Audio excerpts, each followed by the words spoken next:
जय हिंद। समझते हैं कि वायुमंडल में इतना ऑक्सीजन होने के बावजूद हमें ऑक्सीजन सिलेंडर की ज़रूरत क्यों पड़ती है, क्या होता है nebuliser, oxygen concentrator, oxygen cylinder, liquid medical oxygen या फिर वेंटिलेटर, इन सब की ज़रूरत क्यों पड़ती है, इनमें क्या अंतर होता है। देखिए, हमारे वायुमंडल में जो 98% 78% नाइट्रोजन है, जिसका हमारे श्वसन में कोई रोल नहीं होता है। जो ऑक्सीजन है वो मात्र 21% है। तो हम जितना सांस लेते हैं ना, उसका 21% ही हमारे उसमें जाता है और 1% अदर गैसेज है वहाँ पर। तो इस 21% में से फेफड़े को नाइट्रोजन अलग करना पड़ता है, बाकी सारे गैसों को अलग करना पड़ता है। लेकिन जब हमारा फेफड़ा डैमेज हो जाता है बीमारियों की वजह से, तो वो ये सारी क्रिया को नहीं कर सकता है। इसलिए हमें क्या चाहिए कि उसको टोटल का टोटल प्योर ऑक्सीजन दे और उस ऑक्सीजन को उसे छांटना ना पड़े। हालांकि फेफड़े टोटल दिए गए ऑक्सीजन का केवल 4% ही लेते हैं। 21% ऑक्सीजन जो लिया जाता है उसका 4% ही यूज हो पाता है। लेकिन यहाँ पर फेफड़ों को ज़्यादा वर्क करना पड़ता है। सबसे पहले नाइट्रोजन और अलग की गैसों करो, फिर उसमें से 4% निकालो। इसलिए मरीज को डायरेक्ट दिया जाता है 99% शुद्ध ऑक्सीजन, जिसमें से वो उसका शरीर उस 4% के आसपास ऑक्सीजन को एब्जॉर्ब कर लेता है। देखिए, नेबुलाइजर एक ऐसी मशीन होती है, वो जो छोटी सी मशीन है, ये हवा से ऑक्सीजन को सक करती है और इस सक किए हुए ऑक्सीजन को भेज देती है फेफड़े में। ये 80 से 85 से 95% शुद्ध ऑक्सीजन को ये खींच लेती है। ये छोटी सी मशीन होती है, नेबुलाइजर बोलते हैं।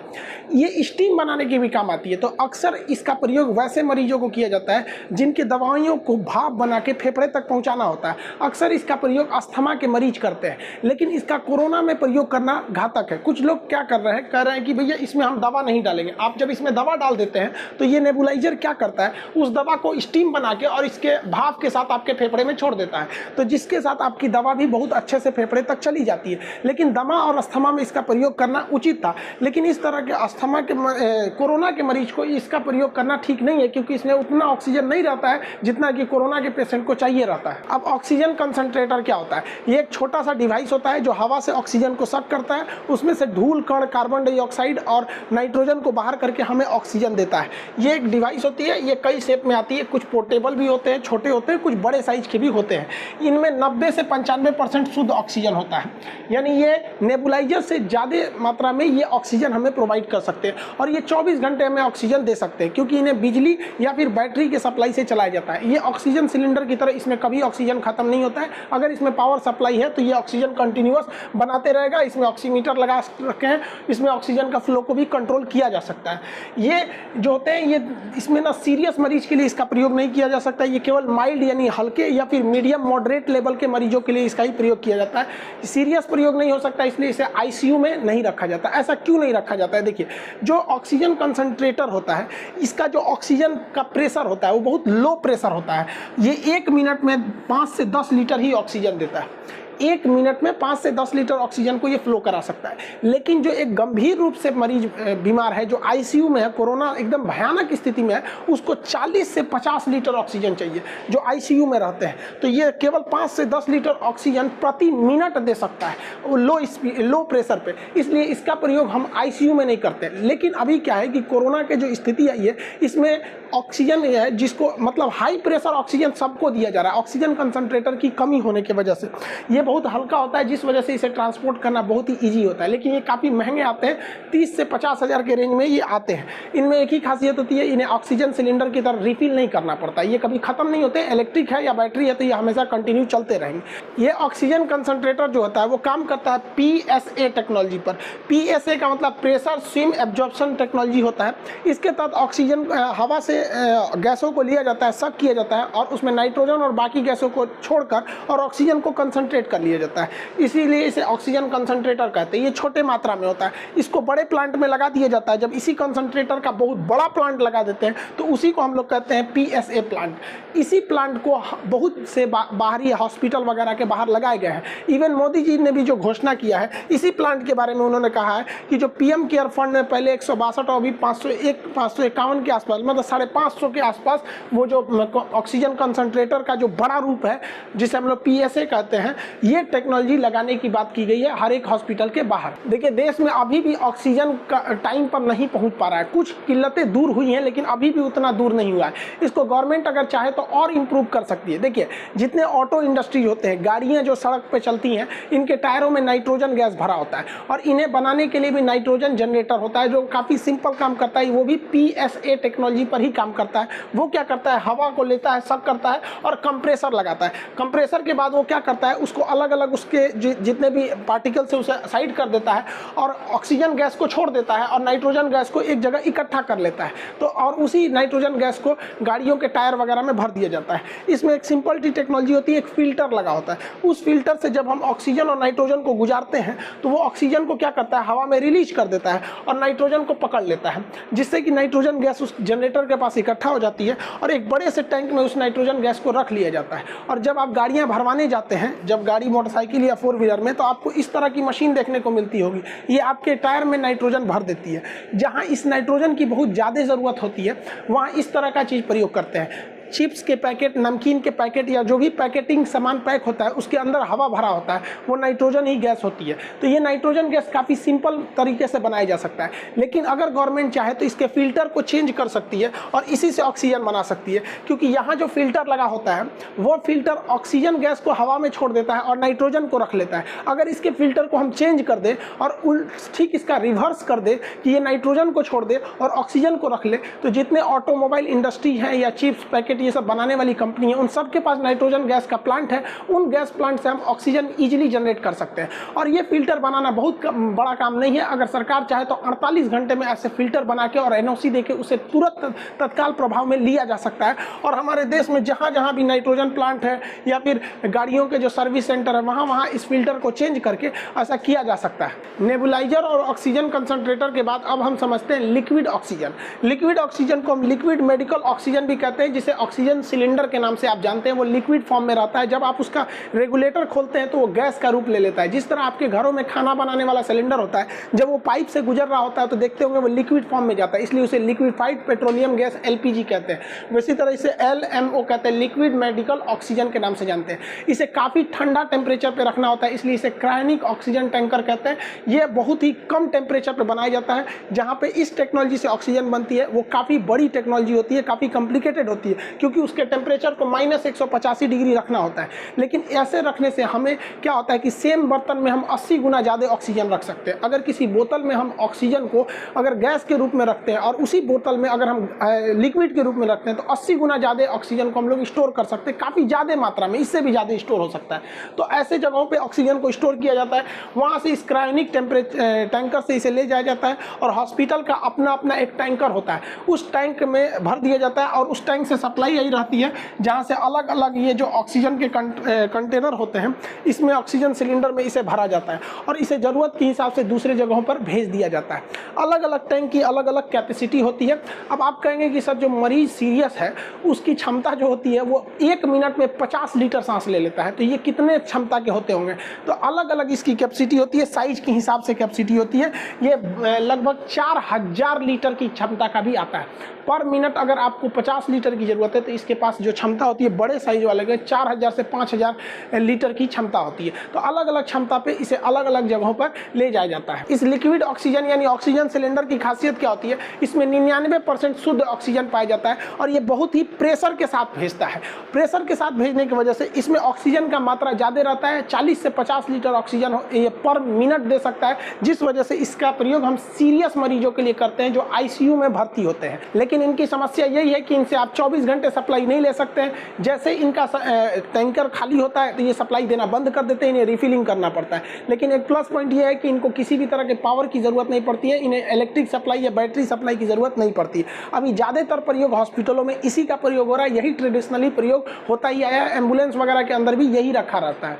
ये क्या करता है, ऑक्सीजन को प्रेशर के साथ इस ऑक्सीजन मास्क के साथ यहाँ छोड़ देता है और मरीज को खुद से सांस लेना पड़ता है।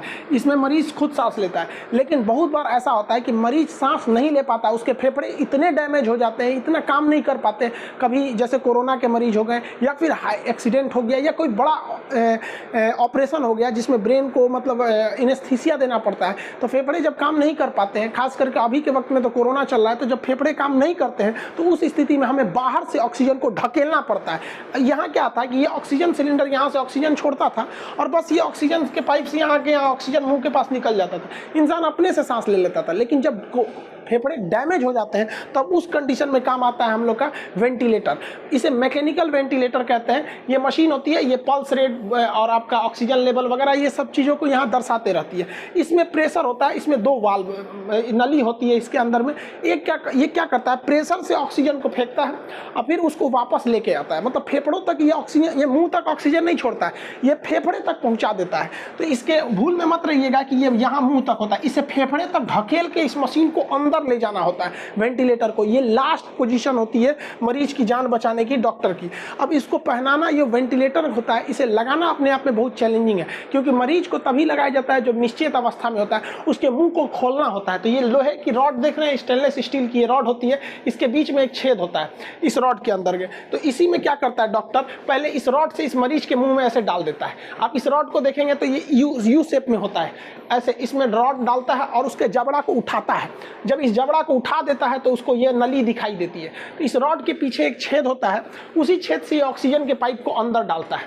आप अगर यहाँ देखेंगे तो ये रॉड जो है यहाँ से इस छेद के अंदर से इसको लेके गया है यहाँ पर और इसको फेफड़े तक पहुँचाया गया है। दोनों फेफड़े के बीच में इसे ड्रॉप किया जाता है।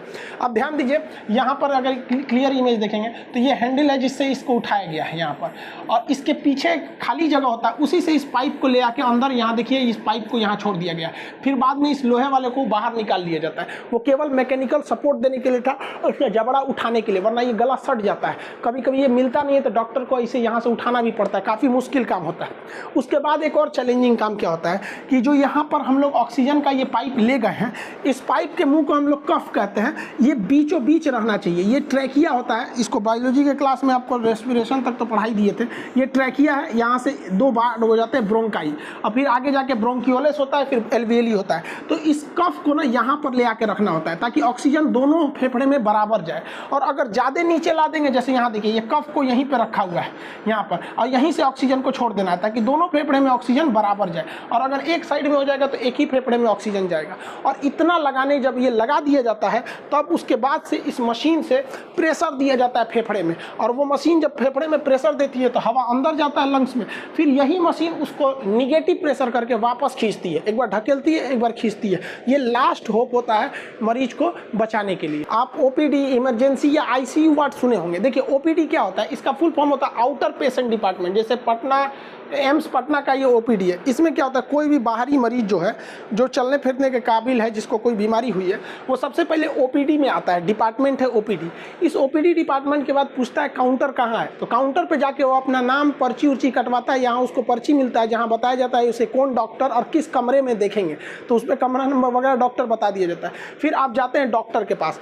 डॉक्टर के पास जब जाते हैं, ओपीडी के बाद पर्ची कटाने के बाद अब कब नंबर आया, डॉक्टर जब देखते हैं तो डॉक्टर आपको दवा लिखते हैं, फिर बुलाते हैं कि अगले दिन आइएगा।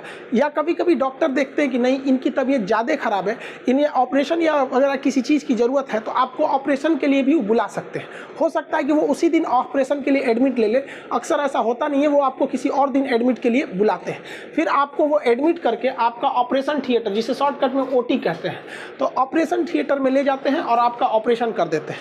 ऑपरेशन करने के बाद अब आप ऑपरेशन थिएटर में आराम नहीं ना कीजिएगा, आपका रिश्तेदार हुआ जाके खाना ना खिलाएगा, कहीं ना कहीं रखेगा। तो जब आप अगर आप नॉर्मल मरीज हैं तो आपको ऐसे ही वार्ड में शिफ्ट कर दिया जाता है। लाइन से ऐसे चौकी लगल रहता है, उसमें बैठल रहिए यहाँ पे। और अमीर आदमी है तो आपको एक रूम दे दिया जाता है, और नॉर्मल है तो ऐसे वार्ड में रख दिया जाता है। इस वार्ड में डॉक्टर कभी कभार 3-4 घंटा पे आ जाता है, क्योंकि जो सीरियस मरीज नहीं रहते हैं उन्हीं को ओपीडी में ले जाया जाता है, नॉर्मल वालों को लिए। तो जिनका ऑपरेशन है वही ऑपरेशन थिएटर और वार्ड में जाते हैं, और नहीं जिनका ऑपरेशन नहीं होना है, नॉर्मल दिखाना है, किसी को ब्रेन दिखाना है, आँख दिखाना है, ये अगर ऑपरेशन नहीं है तो ओपीडी में जाइए, पर्ची कटाइए, डॉक्टर से मिलिए, दवाई लिख के जाइए, कब खाना है खा के आइए। लेकिन एक होता है इमरजेंसी डिपार्टमेंट। इमरजेंसी में कोई खुद नहीं जा पाता है, कोई दूसरा आदमी ले जाता है। मान के चलिए भयानक एक्सीडेंट हो गया, कोई गोली मार दिया, कोरोना का एकदम सीरियस मरीज हो गया, तो इस सब में इमरजेंसी होता है। यहाँ पर आप तुरंत पर्ची, यहाँ पे पर्ची कटाना थोड़ा सिंपल होता है इमरजेंसी में। इमरजेंसी में जैसे जाते हैं तुरंत आपको आईसीयू में भेजा जाता है, इंटेंसिव केयर यूनिट। आपकी गहन जांच होगी आईसीयू में। जब आप रहिएगा ना तो एनी टाइम वहाँ डॉक्टर और नर्स रहते हैं, जबकि वहीं ओपीडी के वार्ड में रहिएगा तो आपको एनी टाइम यहाँ डॉक्टर नर्स नहीं मिलेंगे, क्योंकि यहाँ नॉर्मल मरीजों को रखा जाता है, बहुत सीरियस नहीं रहते हैं। लेकिन अगर आईसीयू में रहेगा तो इंटेंसिव केयर यूनिट 24/7, मतलब 24 घंटा आपके पास कोई ना कोई निगरानी रहेगा। इसमें ये बहुत ज़्यादा होता है। अगर इसमें तबीयत अगर आपकी बिगड़ती है, मान के चलिए एक्सीडेंट हुआ या कुछ हो गया है, अचानक तबीयत बिगड़ती है, तो डॉक्टर आपको देखने के लिए आते हैं। और अगर मान के चलिए डॉक्टर को लगा नहीं एक्सीडेंट हुआ या ऐसा कुछ हुआ है, इसका ऑपरेशन करना पड़ेगा, तो इस आईसीयू से उठा के तुरंत आपको ऑपरेशन थिएटर यानी ओटी में ले जाया जाता है और वहाँ ऑपरेशन कर दिया जाता है। एक तो पहले आप सीरियस थे, इमरजेंसी में खुदे थे, उस पे से कर दिया ऑपरेशन और वो चीरफाड़ हो गया। अब आपकी और ज़रूरत है तो आपको आईसीयू का जो वार्ड होता है, आईसीयू वार्ड ये वाला जो होता है, ये बहुत वीआईपी व्यवस्था होता है। यहाँ हर एक मशीनें आपके लिए अवेलेबल होती है। ऐसा नहीं कि थर्मामीटर में बुखार नापना है तो दूसरे से लाएगा, सब आपके लिए वहाँ पर्सनल रहेगा, आपकी सारी मशीनें वहाँ अवेलेबल रहती है। तो ये आपको आईसीयू वार्ड में एडमिट कर दिया जाता है। जब आपकी तबीयत ठीक ठाक होने लगती है, सही हो जाता है, तो आईसीयू वार्ड से उठा के आपको जनरल वार्ड में भेज दिया जाता है, जो नॉर्मल मरीजों के लिए रखा गया। इसके बाद आपको घर भेज दिया जाता है। आई होप कि आप इन सारी चीज़ों को समझे होंगे, लेकिन हम भगवान से यही दुआ करते हैं कि आप में से किसी को भी इन सब चीज़ों को देखने की नौबत ना आए। अब जब तक कोरोना नहीं चला जाता है, आप सब सेफ रहिए। कम से कम 15 से 20 मई तक तो अपने घर में ही रहिए, क्योंकि हॉस्पिटल में जगह ही नहीं है। डॉक्टर परेशान है, इतने मरीज हैं कि वो सबका ख्याल नहीं रख पाते हैं लोग। डॉक्टर भी एक इंसान होते हैं, वो भी झिझला जा रहे हैं वहाँ पे, इतने मरीज हो गए और जगह नहीं है। पर डे 4 लाख मरीज मिलना, सिस्टम चरमरा जाता है। हॉस्पिटल इतना नहीं है भारत में, इसलिए जहाँ हैं सेफ रहिए, सुरक्षित रहें। हम बहुत जल्दी इस कोरोना को जंग जीतेंगे, लेकिन ऐसा ना हो कि इस कोरोना की जंग जीतते जीतते हम अपने बहुत सारे साथी खो दें। हमें जीतना भी है और अपने साथियों के साथ भी चलना है। आप जहाँ रहें सुरक्षित रहें। मिलेंगे नेक्स्ट क्लास में। जय हिंद।